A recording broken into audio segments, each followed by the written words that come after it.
Hey guys, Christian Duke from StrengthAddicts.com. We're here with IFBB Pro John Simmons. This is our second part of the interview. This is the promotion, entrepreneur, business side. If you want to watch the bodybuilding version, go ahead and click the link in the video. Again, John, welcome. Thank you for taking the time. Now we're just going to talk about, the business side of your career. Okay. So you are the co-chair of the Michigan MPC. I read a stat somewhere, actually I've seen a stat many times, that Michigan is actually fourth in the number of MPC shows in the country. So the MPC is very active here. Talk to us about being co-chairman of the National Physique Committee. Well, what it entails is just that keeping the members abreast on qualifications, dates of shows, new rules and regulations, basic rules about what to look for at a show, the basic rules that come from the NPC, and to make sure that judging is clear and precise about what we're looking for, making sure that they understand competitor-wise what judging are looking for depending on the category. So what it is that the National Physique Committee passed down the rules to each state, and myself and the other co-chair, we make sure that the members of the NPC have a great understanding of what we're looking for. We try to clarify them to them the best as they can. If there's something that they don't quite understand, we try to make it clear to them, or if they've done a show, correct them about what they should have done or what they need to do more of. Just make sure they have a basic understanding of what it's all about, depending on what category they're competing in. And you mentioned the word judge. You've actually served as a judge as well. Absolutely. So, I think that also speaks volumes about yourself, being that you have this position, being that you're an IFBB Pro, but also a judge. So when you talk to people and people say, John, what can I do to win a show, or what can I do to improve my physique?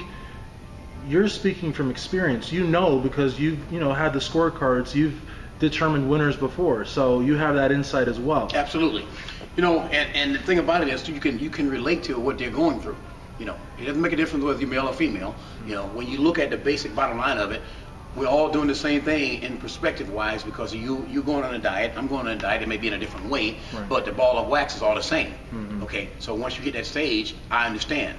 Okay, if there's something that a person needs to be critiqued on, if there's something that they know that they're lacking in, me, myself personally, I can have a better bird's eye view on what that person should have had, right, or what they didn't have. Right. And I can relate to what they probably need, and what I can give them the advice that'll help them out in the long run. And I think that's very important too, especially for folks watching at home, because sometimes people think they know what they need, but you know what they need. So right, it's a different, you know what I mean? It's not, right, so you're not like you're not like a parakeet. You're not echoing what they're saying. You're actually telling them what they need to do to win or to place better. Absolutely. So what we have with you is we've got IFBB Pro, we've got co-chair, we've got judge, but we also have contest promoter, because right, you've done the Simmons Peckham Classic, right, and you've got a show coming up. Talk to us about that side of John Simmons, like the businessman running a show, making sure all the sponsors have paid, all the contests, all the competitors are there, the venue. I mean, it's got to be like a nightmare for you, right? Well, yeah, and the thing about it is, it's not just, it's an ongoing thing, year-round thing, and you play your cards right in any kind of business, so it's all business still. And the most important factor that I think I had going for me is that locally, as far as all the gyms goes and all the local health issues go here, as far as the vitamin stores or health clubs, they're familiar with me. Right. So that's a ball in my corner. And they know that if I'm going to put on a show, I'm going to promote something, it's going to be a pretty good show. So with that being said, they're more likely to back me up on what I'm doing, as far as the promotion goes. But, in the beginning, when I decided that I would first do this, back in 2000, I did my very first show at Belleville High School, because I had a powerhouse gym in Belleville at the time. And it worked out very well. And I've done a show every year since then, except maybe one or two, except maybe 1 year. Okay. But each year it's gotten better and better at it. But it's more of it's business, just like any other business that you would run. You have to keep up with getting different sponsors every year, making sure that you keep up with the contestants, what class they're in, the things that they're going to need when you get there, making sure the judging panel gets together, and making sure that everybody is on the same page about what's going in, classes right, who's going to do circles, who's going to be your halftime show, different things like that. So, but to put it in the ball of wax, as far as the business sense goes of it, it's been a good business as far as for me, overall, by the simple fact that it's something that I love. It's just like a football coach trying to coach a team that's never had anything to do with the game at all. Right. He can understand and tell you what he thinks you ought to do, but unless his heart and his mind has never been there physically, it's a little bit of difference of an issue. Yeah.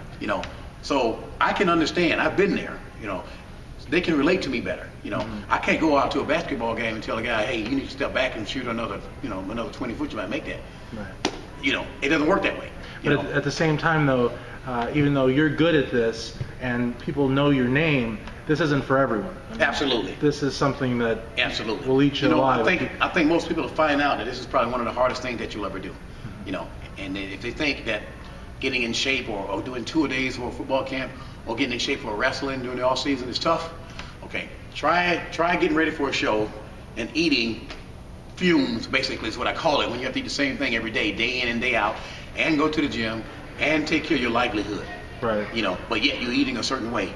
Sure. And then you may have a family to deal with. Right. That's not for everyone. And now the ante's even higher promoting shows, because then all the competitors are looking to you to put on a great contest. They're looking to you to put on a great contest, and then those same competitors are going to come to you and say, what are the requirements? I mean, is there anything that you can still tell me? They'll still ask you that days of the show, or leading up to the show, on top of what you're trying to do for them already. So you have to have a lot of patience with a lot of people in this business also. Absolutely. I was going to ask you about a variety of topics, but one thing I do want to ask you about, and I know we talked about it earlier, are these fitness teams that seem to be all over the state now. And I don't want to, there's, Jay Pratt has a team, and Zach Butler has a team, and you have a team, and I guess what I want to ask you is, first, where did they come from? Because I don't think they've been around for a long time. And second of all, here we've established that you're the co-chair. We've established that you're a promoter, that you're a judge, IFBB Pro. You've been training for 25 years, people. So the second part of my question is, why would anyone want to train with anyone besides someone like you? In other words, I mean, I take it wherever you want, but to me, it's like you have all this to offer, but there's other folks running teams that maybe don't have as much offer. That's my own personal opinion. Yeah, I understand exactly what you're saying. So I guess my question is, where do these teams come from, and what are they all about? Well, I think first of all, a person sees an advantage that they can take and run with it. Okay, if you get somebody that comes right through the door, brand new, has no idea what they're doing, and a person who may think that they have the knowledge about how to train them or bring them along, they may not know anything at all. But they see an advantage. They see an opportunity here because they know this person doesn't know anything. That person doesn't know that. That may be all that person knows. And usually that's how you get a person hooked into doing that. That's step one. Here's my take on it. I have no problem against a person starting a business or starting a team as long as you know what you're doing. As long as you know the knowledge, what it is to bring people along. If you understand the business, if you're being straight with people, if you can completely do the right thing with these people, and don't BS them, I have no problem with that. Right. But we have a lot of that going around that's not the case.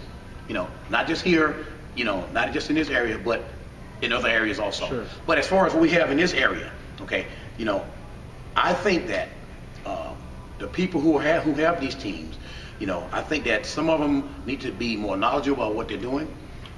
Telling people, hey, look, if I don't know, let me find out for you. I think you get more respect from people that way. There is no need to hold a grudge against somebody else because another person may have more knowledge. Go to someone and say, look, I need a little help with this. And the only thing that's going to do is make you a better person. Absolutely. In the long run. I think too, because and again, this is my opinion, and what I like about you is that, just from meeting you today, is that you really say what's on your mind, which we discussed earlier, can go either way with some people. It's a lot to handle sometimes, but I like that in a person. and these are my own personal opinions right now, but again, there's you, there's Ron Love, there's Jeff Willett, there's Joe Romine. There's a very small group of IFBB pros in the state, and I think, you know, they're like at the very top. To me, if I wanted to train, I'm fat right now, I'm not doing any shows or anything, but if I was doing a show and I had my choice between an IFBB professional bodybuilder or an IFBB professional anything, that would be my first choice. And then everything after that would be, you know, a bit of a step down. But that's just my personal opinion. Absolutely. But I understand exactly what you're saying. You know, I think some people, as they get into this sport, as they get into this business, some people learn as they go along. You know, they start to figure some things out on their own. But sometimes, though, when a person is in a certain organization that they become a part of a team, you know, a lot of things become embedded in their head. Like if you go somewhere else, or, you know, you're going to get blackballed for doing this, or, you know, I never want to see you again in a certain way. And that affects people. Sure. You know, that affects people to a great deal that you really can understand. You know, and it takes a lot for some people to break away from that, you know. But in my opinion, if you have to go through that, if you have to do that to a person, not just has anything to do with whether you're a trainer or not. If you really have to do that, you're the one that has a problem. Okay, you have issues to deal with. Because if it were me and I didn't know exactly what I was doing, you know, I would have to go somewhere and say, look, I can't do this on my own. I need to be straight with you. Okay. That is exactly how I got to be where I am now. You know, I never led anybody down the road astray, you know, and I would never do that. And I don't think that anyone else should ever be able to do that. If I had my way, you know, I would have regulations on starting a team. How much of this do you know? You know, do you know what you're doing? You know, let me give you you have to be some kind of way of knowing that you can bring these people on the right way. That's a very, I think, a very interesting point that no one's ever made before, is the idea, you know, there's certifications for personal trainers. There should be a certification for, you know, a team leader or a team person. I mean, especially because I think that there are so many teams out there, and to me, like I said, if you're an IFBB pro, you're up there. Yeah. You know, Team Bombshell, Autos Angels, Team Magic, you're up there. Yeah. You know, but then you have other teams that, you know, you don't know. Yeah, you know what I mean. That's exactly the point. Right? Yeah, and exactly so the point. But you know what? These teams like that who are really up there, they've earned that. You know, this is things that you earn. Yeah. Okay, you live off of what you earn. Okay, you mean if I didn't earn it, I'm not going to try and get it unless it's something that I legitimately earned. You know. Mm-hmm. You know, I don't want to walk into a place and say, look, I'm a top-notch trainer, and I know damn well that's not the case. Okay, certificate or not, if I don't have the knowledge for it. Right. You know, if I don't know what I'm doing, okay, I'm not going to front about it. You know, and I don't think it's right for anybody to do that, to grab somebody and say, look, you get under my wing, I can bring you along. You know, once we get going, everything will be just fine. And usually when those people do that, when they go to compete, it's the worst thing they've ever done. And that messes up your mind. Right. You know, if you don't have the knowledge of what you're doing, you know, you can really stray people up, and they can do damaging things to them. They may never compete again. And this could have been something that was in their heart that they really wanted to do. Sure. You know, not saying that you're going to go there and you're going to win. You know, everybody gets bumped in the head here now and then. But to lead you astray going there, that's a whole different issue. You know, there's no guarantee on anything. But I think that you should be straight up with people. I think that there should be regulations on everything. Just like there's regulations on judges, just like there's regulations on rules we have to go by the NPC. If you're going to take money from people and you're going to say that I can make you the very best, then you better damn well know what you're doing. Absolutely. And that's just the bottom line of it. Absolutely. I guess in closing too, there were some issues I was going to ask about, but maybe I can ask you in a future interview. I would like to start wrapping up a little bit because we're on our 13th minute. But I guess what I'd like to ask you is if there are any names, the men, the women, bodybuilding, physique, any names in Michigan today that are actively competing or maybe competing in the future that have caught the eye of IFBB Pro John Simmons. If there's any names right now, promising stars that we should be looking at. Yeah, you know, and to be quite honest with you, these guys that have completely made it to the top ranks here lately, you know, these are the guys that I have my eye on here for a few years now. The guys that have made it to the top, just turned pro, Ken Jackson, Shelby, you know, and I think though, for the future, you know, I think that Lawrence Hunt, should he get himself together and stay on the straight and narrow line, could do very well in the Masters Division or in the 212. But I think these guys are the guys that I saw coming along. You know, I saw them doing very well, and sure enough, they made it. You know, so it's going to be interesting to see. Michigan put 5 and 6 people including some females that I can't call their names right now on the map here last year. We did better than any other state in the nation as far as putting people over the hump. It's pro-wise. You know, so what I'm saying is that this state that we live in, okay, probably did more for the sport over the last 12 months or more than any other state in the union as far as people completely coming from the backbone of the gut work ethics, not political, completely work ethics and making it to the top than any other state in the nation. And I will go to anybody, anywhere and say that. You know, I said it on Facebook, and I said it that this state right now, should it stay the way it is, we're going to take over here real soon. You know, we're going to have more to offer California than anybody is going to ever know. You know, it may be California now is a political world. They got that going for them. But as far as top-notch people, as far as guts and glory and work, I don't think anybody right at this point is better than Michigan. And that's just putting it straight up, because we put so many people in here in the last year, not only on the top level of pro, but go back a couple of years to see how many guys have really placed in the amateur level.